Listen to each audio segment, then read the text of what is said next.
दोस्तों, आइए सुनते हैं राहुल गांधी जी का जो नो कॉन्फिडेंस मोशन के समय पे उनका सदन में जो भाषण था, भारत जोड़ो यात्रा का बारे में क्या बोला, उन्होंने भारत के किसान का जो प्रॉब्लम है उसको कैसे हाईलाइट किया।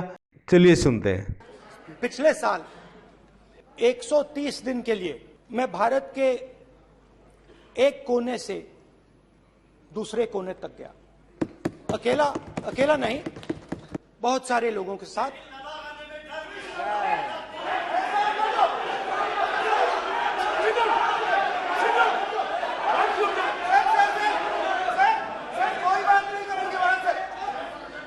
सर, ये हमारा टाइम खत्म करने का साजिश है। समुद्र के तट से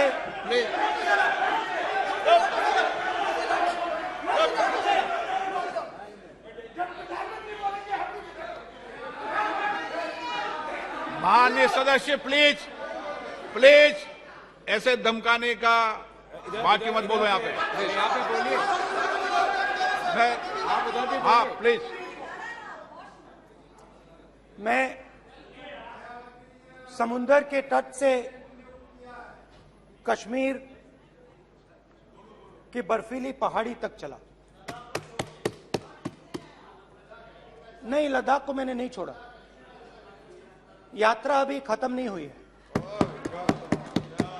यात्रा जारी है और जरूर लद्दाख आएंगे, घबराइए मत।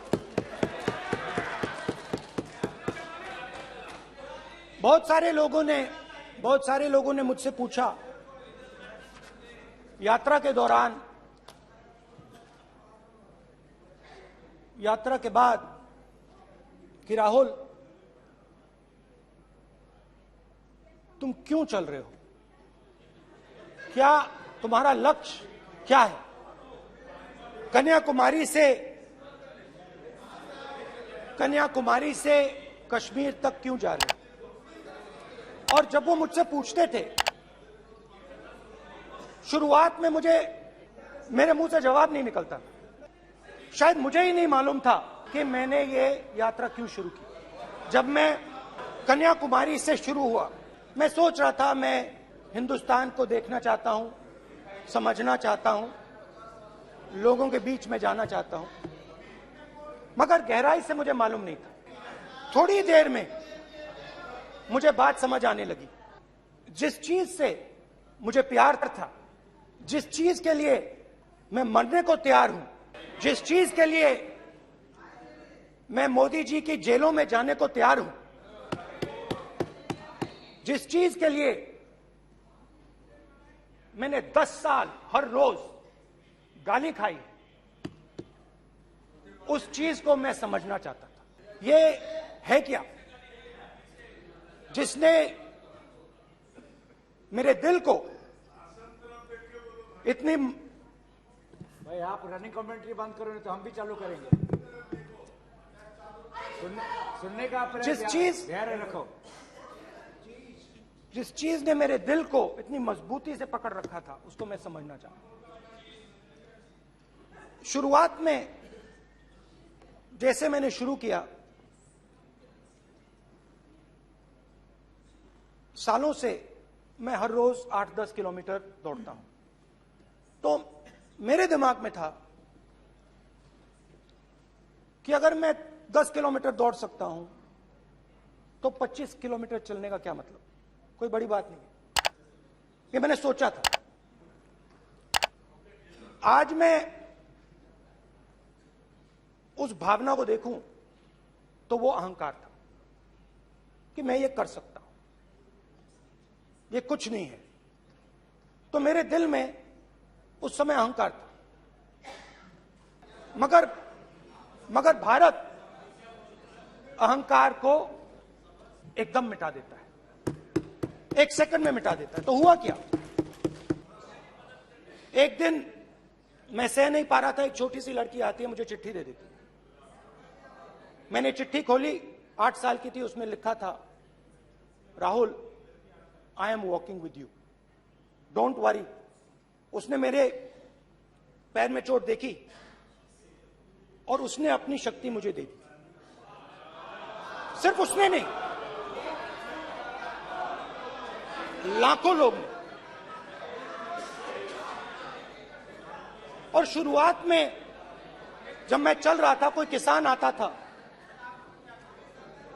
आता था, मैं एकदम पहले उसको अपनी बात बताता था कि आपको ये करना चाहिए, आपको इस प्रकार से काम करना चाहिए। मगर इतने लोग आए,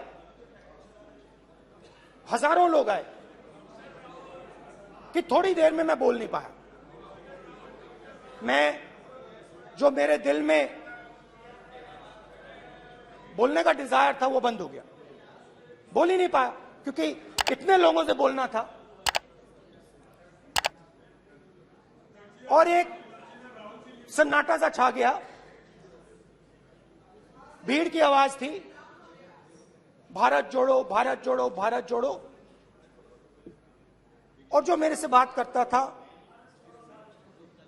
उसकी आवाज में सुनता गया। हर रोज सुबह 6 बजे से रात 7-8 बजे तक आम आदमी, गरीब, अमीर, बिजनेसमैन, किसान, मजदूर, सबकी आवाज। आ रहा हूं। आप कल से रुके, अब थोड़ा और रुक लो, 5-10 मिनट रुक जाओ। तो ये चलता गया, मैं बात सुनता गया। और फिर मेरे पास एक किसान आया और किसान ने हाथ में रुई पकड़ी हुई थी और उसने मुझे कहा, अध्यक्ष महोदय, उसने मुझे कहा, मेरी आंख में देखकर उसने मुझे अपना वो रुई का बंडल दिया और उसने कहा, राहुल जी, यही बचा है मेरे खेत का यही बचा है और कुछ बचा नहीं है। मैंने उससे, जो मैं नॉर्मली सवाल पूछता था, भैया आपको बीमा का पैसा मिला, वो पूछा। और किसान ने मेरा हाथ पकड़ा। किसान मुझे कहता है कि नहीं राहुल जी, मुझे बीमा का पैसा नहीं मिला, हिंदुस्तान के बड़े उद्योगपतियों ने वो मुझसे छीन लिया। मगर इस बार बड़ी अजीब सी चीज हुई। जब मैंने किसान को देखा और वो मुझसे बोल रहा था, तो जो उसके दिल में दर्द था वो मेरे दिल में आया। जो उसके आंखों में शर्म थी जब वो अपनी बीवी से बात करता था, वो शर्म मेरी आंखों में आई। जब